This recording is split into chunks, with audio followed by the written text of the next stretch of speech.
Bienvenue sur Africa 24 dans cette nouvelle édition de l'Africa Tonight au sommaire de l'actualité. Les Burkinabés ont voté ce dimanche pour les élections municipales, élections qui concernent plus de 9000 circonscriptions. Les précisions dès le début de ce journal. Et il est également question d'élections au Gabon avec la présidentielle prévue en août 2016. Un mouvement politique est né ce samedi et il entend bien faire bloc autour du président sortant Ali Bongo Ondimba, également candidat à ce scrutin.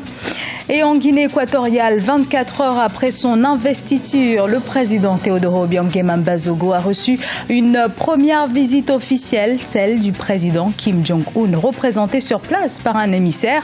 La Guinée équatoriale entend renforcer sa coopération avec la Corée du Nord.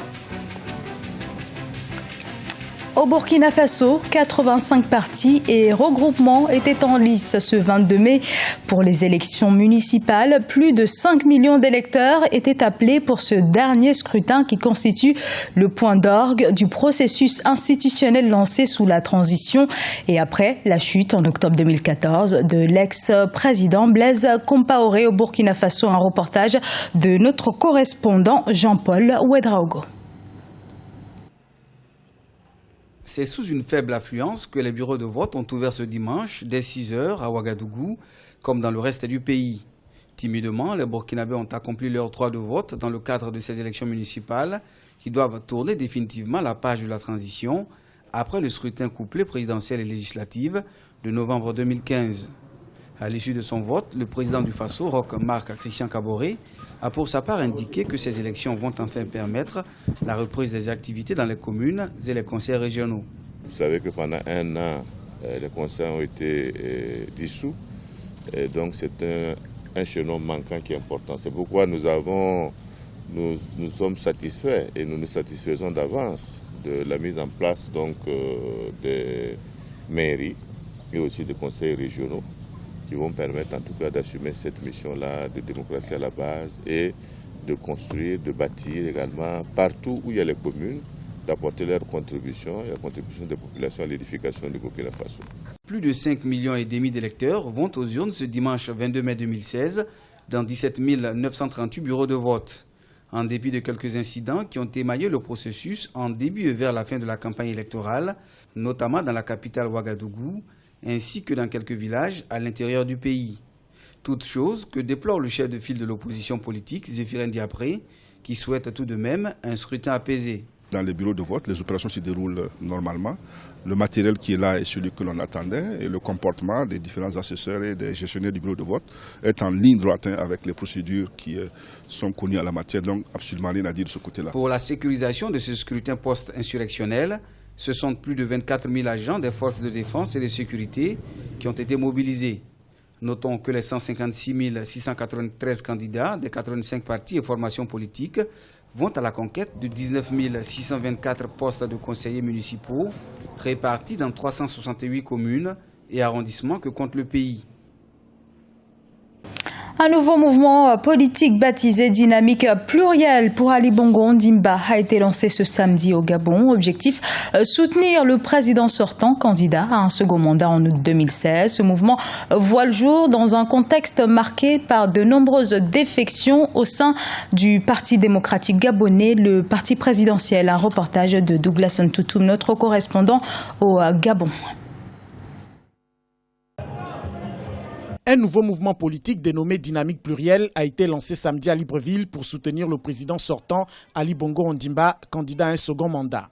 Composé de partis politiques de l'opposition et de la majorité, de la société civile et des artistes, la Dynamique plurielle vise à élire Ali Bongo Ondimba au soir du scrutin présidentiel du mois d'août 2016. Le rassemblement de ce jour vise à transformer ces individualités que nous étions en un mouvement puissant, en une unité d'action, en une vague montante que chacun au loin peut apercevoir.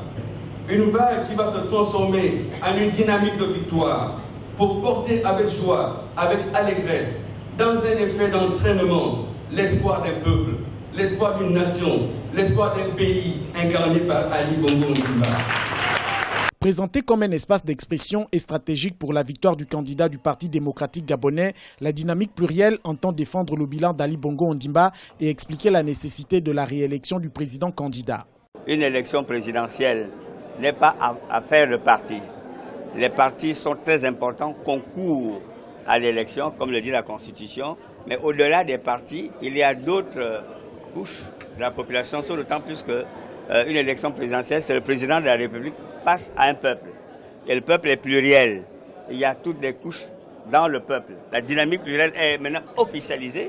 Elle va maintenant se déployer sur le terrain, sur toute l'étendue du territoire gabonais et à l'extérieur, partout où il y a des électrices et des électeurs, et je dirais même au-delà, partout où il y a des Gabonaises et des Gabonais, pour expliquer le bien fondé et de faire en sorte que Ali Bongo soit reconduit à la tête de l'État. La présentation officielle de ce mouvement de la majorité présidentielle illustre clairement l'ambiance préélectorale qui bat son plein à moins de 3 mois de l'élection présidentielle au Gabon. En 2009, Ali Bongo avait été élu avec 42% des suffrages. Pour 2016, le pouvoir s'organise pour faire élire son candidat à plus de 50%. Le président nouvellement investi Teodoro Obiang Nguema Bazogo a d'ores et déjà repris ses activités officielles, notamment diplomatiques. Et ce samedi, le chef de l'État équato-guinéen a reçu la visite d'un émissaire nord-coréen représentant du président Kim Jong-un. Objectif, le renforcement de la coopération entre les deux États. Un reportage de notre correspondant Léopoldo Elimembanzoué. Première activité officielle du président de la Guinée équatoriale après son investiture le vendredi 20 mai. Teodoro Obiang Nguema Bazogo a reçu la visite officielle de Kim Yong-nam, président du Présidium de l'Assemblée populaire de la République démocratique populaire du Corée ce samedi 21 mai.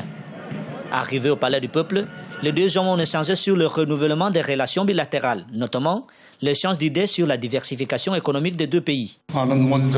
L'objectif de notre visite en Guinée équatoriale est de confirmer une nouvelle étape de coopération entre les deux pays. Les présidents coréens et équato-guinéens ont construit une base solide des relations entre nos deux peuples. Cette visite, c'est la preuve que nous pouvons continuer à développer notre coopération sur la base de l'expérience acquise dans le passé. La Guinée équatoriale et la Corée du Nord entretiennent de bonnes relations de coopération depuis 1969, un an après l'indépendance de la Guinée équatoriale.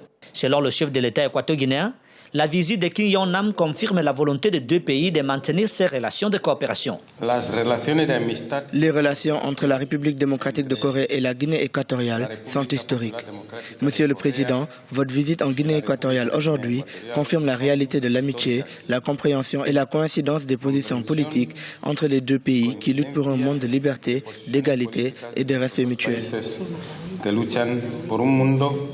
La Corée du Nord subit un blocus économique imposé par les États-Unis en 1950. Pour la Guinée équatoriale, les conditions des pays frères ne peuvent pas affecter leur coopération. Obiang Nguema Bazogo a donc confirmé la volonté du peuple équato-guinéen de maintenir les relations avec la Corée du Nord.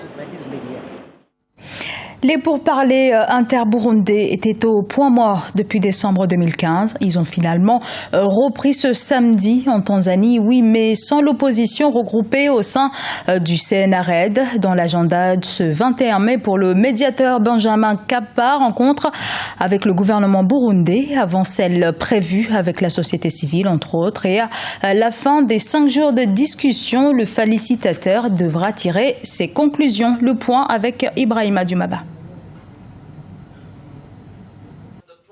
Les pourparlers de paix interburundais ont repris samedi 21 mai à Arusha, en Tanzanie, sous l'égide de l'ancien président tanzanien Benjamin Kapa et de la communauté des États d'Afrique de l'Est. La principale force de l'opposition, réunie autour du Conseil national pour le respect de l'accord d'Arusha et de l'état de droit au Burundi, est absente.